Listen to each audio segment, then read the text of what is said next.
And across the table from me keeps telling everybody who will listen, it's his birthday. It's his birthday, America. Let's shout out. It's Shannon Sharp's 51st birthday. Let's get it over with. Would have ruined it. You just ruined it. I want everybody to know. I waited 6.5 months for this Have moment. you? And you ruined it in 15 You waited seconds. 364 days. This is your day. It was my day until you ruined it. Well, happy birthday. Appreciate it. But by the way, there's a much bigger event happening on this day. It's actually tonight. No. My school, Vanderbilt, is playing for the National Baseball Championship tonight. Let's go against Big Blue. Michigan. Let's go Big Blue. Are you rooting against my Let's go Big team? Blue. SEC, let's go Vandy. Go All I Commodores. want to say is anchor down. Way to go, Commodores, for getting this far. Let's just see how it turns out. I don't want to jinx it by putting too much pressure on my guy. You got a new suit on too today, I huh? don't have a new suit Yeah, on. you had a new It's an one. old Isn't suit. it? Don't worry about that. Yeah, it No, is. I'm going to beat it off you like the It's not old my one. birthday today. But again, if you want me to lay down for you today, No, I will. no, I don't want that. I will. I don't want that. Okay. All right, let's Happy let you guys birthday. get Thank you, bro. right into it. We're going to get started this morning with a big trade rumor. Will Jimmy Butler be wearing a Rockets uniform next season? Woj reports Houston wants to acquire Butler in a sign-and-trade deal when free agency starts on Sunday. The Rockets do not have enough cap space to just outright sign Butler, so any deal would likely have to include some sort of combination: Clint Capella, PJ Tucker, Eric Gordon. Shannon, would Butler be a good or bad fit in Houston given all the dynamics there? Skip, I think it'd be a bad fit. I think this seems like a panic move by the Rockets.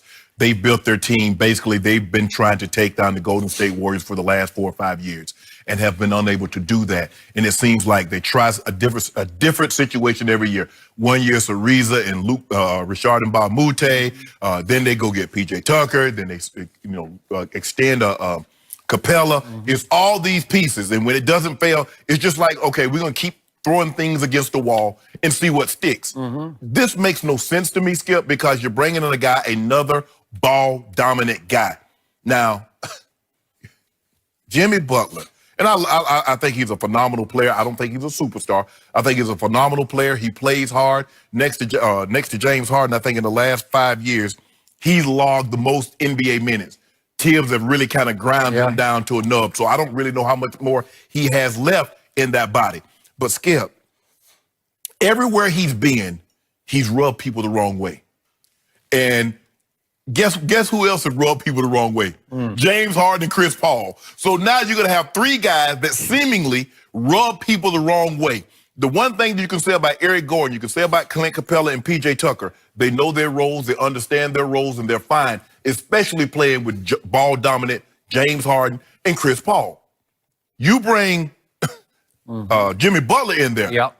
What do you think's going to happen, Skip? You think he's going to be happy to stand around on the corner while James Harden dribble, step back, sidestep, 3. Dribble, ISO, go to the bucket. Is he going to be okay with that, Skip? This seems like a total panic move to me. It makes no sense to me. They're going to have to get a third team involved because the Sixers do not want Clint Capella. They have a big. So I don't see how this, I'm sure they can make it work, but I don't like it, Skip. I don't like the panic. Stay the course. You mentioned this, and we've been talking about this, Skip. Golden State is not going to be Golden State as we know it. Even if Kevin Durant re-signs, which we don't believe he will, he's not playing in 2019, 2020. So you got a year. Why are you looking to blow it up every time you don't win the title? You look to blow the entire thing up and start from scratch again. Daryl Morey, I mean, you done all these analytics. You went to MIT, you went to all these institutions and give you the analytics. Is this what they say do? After you don't win, blow the thing up in its entirety? I don't like the move, Skip. I think it'll be a bad fit, and it seems like a total, they're just like scrapping everything and just trying to start from scratch over again. So, I am a much bigger Jimmy Butler fan than you are. And I believe Jimmy Butler would be just what the doctor ordered for this team right here, right now. Now, that doctor may be Dr. Freud or somebody like that, like somebody deeper than just some doctor. But here's the point. Back to your question. All of a sudden, the decks got cleared. So Daryl Morey's obsession over the last 4 or 5 years I got to dethrone Golden State. And all of a sudden, the injury gods dethrone Golden State. Correct. All of a sudden, the heavens opened, the path cleared, and everybody's got a shot now in the West. If you have a semblance of some star power in your lineup, you got a shot. Absolutely. Depending on how the injury gods treat you next year. So the question becomes for Daryl Morey, should I just stand pat? Should I just hold him instead of folding him? Should I just say, I'll take what I have, even though I've got two superstars at each other's throat right now? Mm-hmm. Should I just hope they can figure it out in a year in which we got one shot? It's a 1 year open door policy for everybody, because I'm pretty sure Kevin Durant won't be able to play. I don't know that for a fact. Mm-hmm. I don't know for a fact he won't come back for next year's playoffs.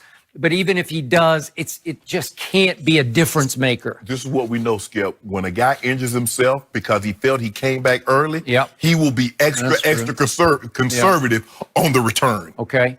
Could a miracle happen? Let's just do the best case scenario for Golden State. Could he decide to just re-sign and stay the course with Golden State, which I don't think he's going to do. But I'm just saying this would be the worst case for Houston or anybody else in the West. If he stayed and he had a miraculous recovery, and by, I don't know, March or April, he's starting to be able to play like Kevin Durant, and all of a sudden they turn back into the Warriors right on schedule for the playoffs, that would be the best case for Golden State, worst case for everybody else. But I don't think that's going to happen. I don't either. Okay, so now, what do you have in Golden State?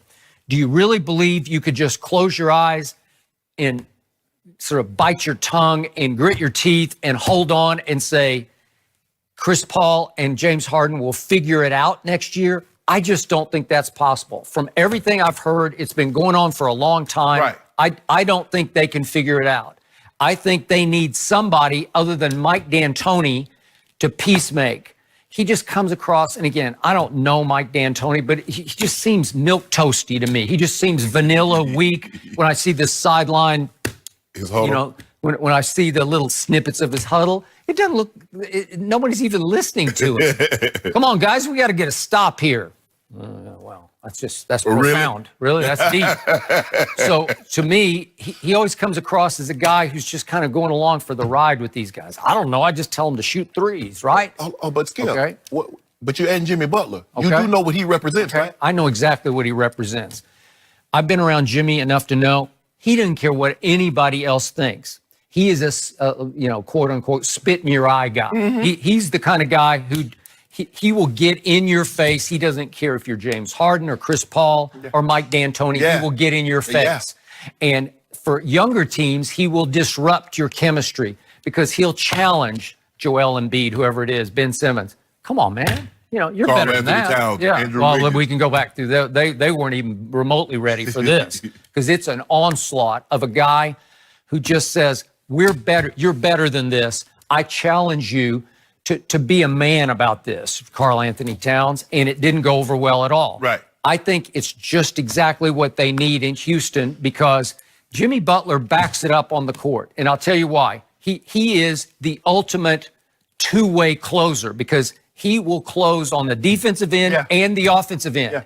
And I'm not saying he's the greatest clutch shooter ever, but he is not afraid to take and make big late game shots. We've seen it again and again. He will at least take them. Mm-hmm. Some guys run from that. I think James Harden down the stretch, I think he runs from that in playoff games. Chris Paul is just a little over the hill. He used to be able to take and make big shots, but he's never been a big difference maker either. So you need one guy to step in who's kind of their equal. Not that he's as good a player as James, or either one of them for that matter. Right. But he's still a star. And he could walk into that locker room, and when the conflict started to rise, he could get in both their faces and say, well, what are we doing? We got a chance to do something special here. But what happened when the conflict arises with him?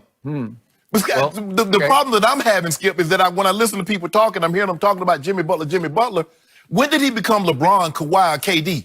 When did he become those guys that could swing the Well, I don't hear anybody call him that. But everybody, we need Jimmy. We get Jimmy. Minnesota thought he was that. Philadelphia thought he was that. It seems to me Houston thinks he's that. You know what? if Joel Embiid had stayed healthy, we might be talking about Jimmy Butler as an NBA champ right now. No. That's what I believe. No, you couldn't do it. No, Yep. he wasn't going to be the Embiid. He wasn't going to be the Finals MVP. Okay. Over Embiid. Embiid? No, I'm saying he would be the champ, not the Finals MVP. I'm just saying champ. His team, I thought that was the best team. Well, he could have, guess what? He had a chance. All they had to do was stop Kawhi. Don't let Kawhi go for 45. Don't let him go for 41. Don't let him go for 39 in the game 7 and hit the game winner. You could have done that. You could have been the champ. Okay, it went to the last shot of the last And game. who took it? His man. Okay, and did he not defend it very well? No. Yep. Actually got He defended it so well. If he wasn't the guy on him, I think it was Joel Embiid. Embiid took the run at it. Yeah. He got switched He off. got switched, yeah. But I thought he did a good enough job to get them to that moment. And then it was just simply the luckiest shot in the history of the was NBA playoffs. It was. It was a 4-bouncer from the He told corner. you he practiced that shot. Okay, he does not practice that He told shot. that. He's never practiced Everybody that said shot. that. Come on, practice Skip. that shot. Skip. See, when Did you he practice shooting it short from the corner? you go. Who's ever Why shot do it? you keep doing that? I know, but nobody's ever shot it short from the corner and it bounced Skip. twice and hit both sides of the rim and fell. No. It just won't fall. It won't go in. It's physically impossible. Stop. Okay? You know he Huh, didn't you know I'm right about this. You know he didn't mean the literal sense where he Okay. practiced that shot. He shot it short. It hit the rim, hit the other side, hit the back, and went in. That's You not know, what he means. If he had Ray Allen that shot, you got me. But he didn't Ray Allen that shot, right? It had to